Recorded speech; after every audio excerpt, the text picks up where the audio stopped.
Samantala, Pangulong Ferdinand R. Marcos Jr. pinangunahan ang paglulunsad ng isang programa sa Zamboanga City na maghahatid ng iba't ibang serbisyo sa mga kababayan nating indigenous people. Si Israel Damaulao ng PTV Davao sa sentro ng balita. Israel.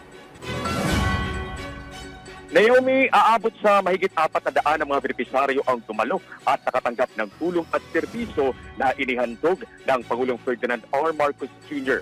Katuwang ang Department of Social Welfare and Development con DSWD dito sa Sinunok, Zamboanga City ngayong araw Nobyembre 28 ngayong taon.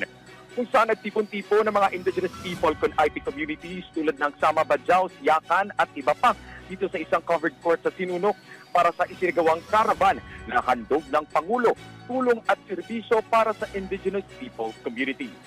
Dito makikita ang iba't ibang mga serbisyo na inihanda ng Pangulo at ng DSWD para sa mga IT communities tulad na lamang ng mga tulong ng programa ng DSWD tulad ng Assistance to Individuals in Crisis Situations con AX, Kapit-Bisig Laban sa Kahirapan Comprehensive and Integrated Delivery of Social Services o Kalahi SEEDS, Walang Kutong Program Redemption, the Sustainable Livelihood Program at ang Disaster Response Management Family Food Packs.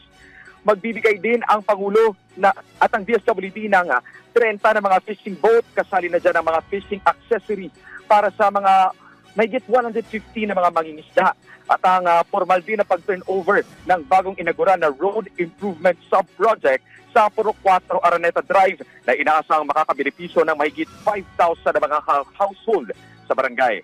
Maliban sa DSWD, Naomi, bukas din ang serbisyo ng Department of Health, Department of Trade and Industry, Philippine Statistics Authority, at iba pa para sa mga benepisaryo upang maipresenta ang kanilang mga serbisyo.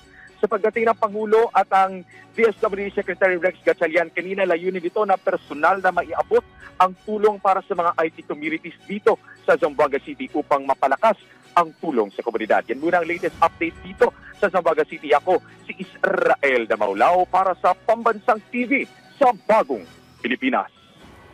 Maraming salamat, Israel Damaulao.